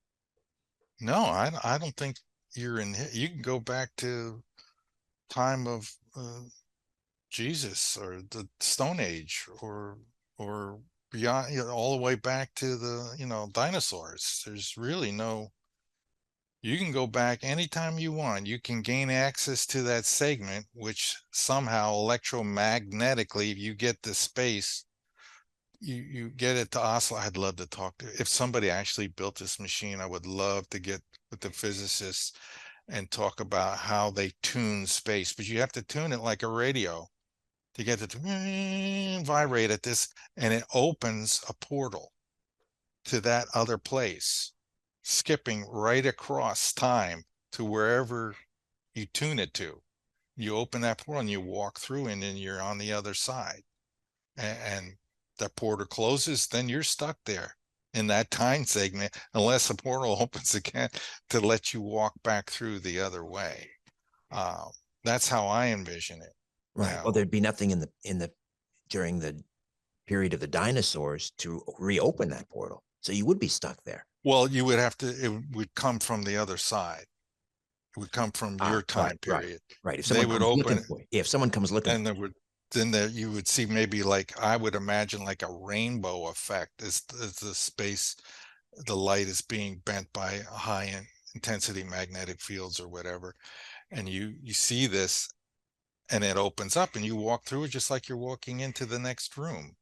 So there's a gateway or portal between that time dimension and yours, and you just walk back through again. So you could go back and forth and everything, but having not ever witnessed it myself and not really tried to work into the math or the design of how this would work, It's beyond me. I don't know that I'll ever even get into that. I'm really focused on gravity research and making gravity cars, supercars, and interstellar spaceships, because we're going to need to get off this planet sooner or later.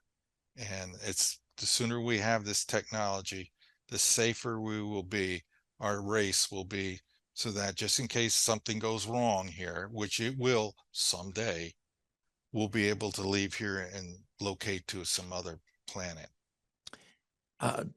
So does this, everything we've been talking about, unified field theory, slip wave, does this explain psychic ability? That type of energy, as far as I can tell, is different than the energy we talk about with electrons and photons and things that move, real particles that are in it. Psychic energy, I don't know what that is. It may not be made of anything physical. And the reason I say that is from all the near-death experiences, and I've watched hundreds of them. I've read many books on them. And what it seems like the other side is made of pure consciousness. This is me just speculating a little here based on their testimony. But there doesn't, I somehow that energy can manipulate and connect and contact this physical realm.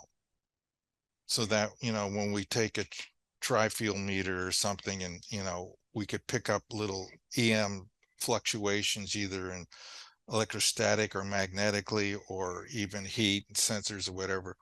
There's a connection that side has to us, a control that they can do. But I don't know that, because psychic abilities, you could remote view the other side of the universe instantly. So it's beyond, it's outside of time. And that's what the other afterworld, the the heaven and all that realm, is outside of time. God is outside of time. And there are near-death experiencers who make that exact claim. A famous one that I know, Father Rick Wendell, who had a near-death experience and was talking with God. God explains it to him, and he says this: I've got one commandment for man: love one another. That's it. Then he goes on to say, all of this three-dimensional world, he's telling Father Rick Wendell this, all this three-dimensional world is within God. There is nothing outside of God. Everything within this physical universe has to correspond to laws, and God set those laws. They are immutable as God is immutable. None of this, what we see and experience, is an accident. It is intention by God. And I use that same phrase in my book. Through the power of intention, this all has been made. This all has come about. There are no accidents here. I agree with that 100%. Everything is part of a plan. What makes this life interesting is that we have free will. And that's the wild card. Mm. And that's what makes this place all so interesting, because anything can go, even within a plan. You can change your fate. You can win at the game, or you could lose, depending on how close you stick to your plan. And it's up to each and every individual person to remember what their plan was. That's what we swore to do before we were born. And so I'm trying to do my part. I'm just trying to go with the plan. And that's what all of us got to do, no matter what we are. It doesn't, we're all part of that global, universal plan. So do that and you'll be happy. So what's next with the unified field theory? Do you get this? Can you get this peer reviewed? I mean, where do you take this? Well, I will research it. I will upload it to ResearchGate, which is a place that allows non-degreed people or degreed people. And in fact, many physicists, scientists, engineers upload papers there all the time. I've uploaded my 2 papers. They've got almost 2,000 reads now. So people are looking at it. and occasionally somebody contacts me and wants to do more. So I've got little projects going. I can't get into any more details than that.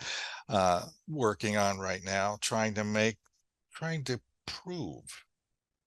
You see, the scientists, they need evidence, and they need it in the way that they can absorb it and take it in, and that requires test equipment. And they're not going to go with psychics, and they're not going to go with Bob Lazar's, and they're going to need a little bit more. So that's why I did the math. So I make the prediction. That's why I did how I proved um, uh, gravity 1, which is basically I came up with a mathematical model that could predict the mass of the neutron and proton by simply moving the quarks around and using Einstein's equations, which I used in this current thing that I'm doing, along with Planck's equations, a little bit of quantum mechanics, just enough to get everything to make sense and work right. It's classical field theory. This is a mathematical model So of you got, yeah, so I have that, which most of these other guys don't have, or they're loosely knit confederation of equations that nobody really understands what the guys are talking about. I see these presentations all the time. And so I go into great detail. I'll upload that paper, and then I'll move on to the next topic. So I've got about 3 or 4 more to go. Plus, I haven't even touched on planet formation yet, which is a big deal. Star and planet formation. I want to write those papers too. So I got a lot of work to do before I'm done here.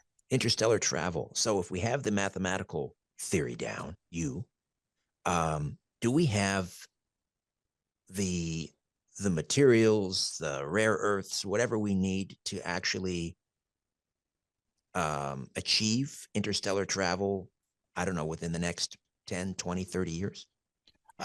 I think we already, if they employ your model. My model, or what they've built using either their technology that they've come up, which is probably my model, or alien technology they reverse engineer. Either way, I believe we have that now. Whether they're traveling to other star systems or not, I'm not sure. It's very dangerous to do this kind of travel because there's a lot of considerations, things that could go wrong. You can't come out of the slipway when you're moving faster than the speed of light.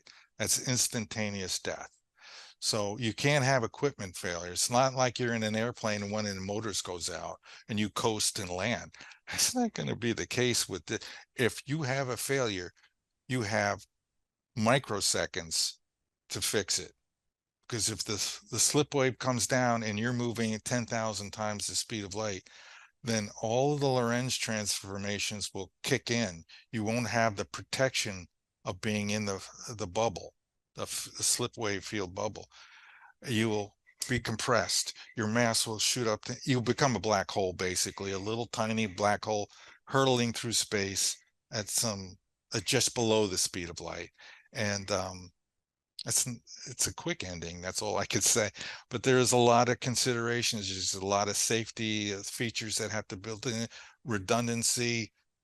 We have the technology, I believe. All you need is a sufficient amount of energy. And the one that's most efficient is the electrogravitic models. The magnetic ones take a lot more power, a lot more. And that means you need a really big power generating system, more than we could comfortably fit into a UFO. The electrogravitic model, which just so happens to be what Thomas Townsend Brown worked on, which so happens to be what Bob Lazar talks about, is the much easier route to go. This is the route if you want to build something that flies faster than light and has, real world applications that's doable with the technology you have. You have to go with electrogravitic model. And I believe we have everything we need already. We're good to go. It's just a matter of a power system that can generate the right very high voltages, hundreds of thousands, maybe several million volts, are necessary to get this going. And since we're talking about anti-gravity, I make this announcement every time to the United States Air Force or the military industrial complex. If you don't like what I'm talking about, you want me to stop, you just got to come and tell me. And, I'll go off the air. Don't do me or anybody in my family physical harm. That's not necessary. But until you do that, I'm going to continue my work and my study, because this is something that mankind deserves to have. And I could tell you the Father in heaven wants this stuff to be known. So if you're going against this, you're going against the big guy. So keep that in mind. I'm reasonable. I'll work with you, but until somebody says otherwise, I'm going to make these announcements. I'm going to do this, continue this research and this work. God bless you. Mark Fiorentino, super-relativity.com is the website, Master of Reality, the book. Mark, as always, thank you. Absolutely mind-blowing stuff. I appreciate your work, and I appreciate you. Thank you, sir. Hi there. If you want to watch the rest of these episodes, please head over to my Rumble channel, Richard Serrett's Strange Planet. You can watch complete episodes there. New, complete, unedited episodes drop every Monday, Wednesday, and Friday. Again, the Rumble channel is Richard Serrett's Strange Planet. In the meantime, I want to thank you for supporting this YouTube channel all of these years. However, the problem is I never know when I'm going to run afoul of the censors at YouTube. I never know when I'm going to end up in YouTube jail. There doesn't seem to be any rhyme or reason. And in fact, 2 more strikes and this YouTube channel will be taken down altogether. So help me fight big tech censorship, enjoy the complete unedited episodes, and join the rest of the Strange Planet community over on Rumble. Again, Richard Serrett's Strange Planet on rumble.com. See you over there.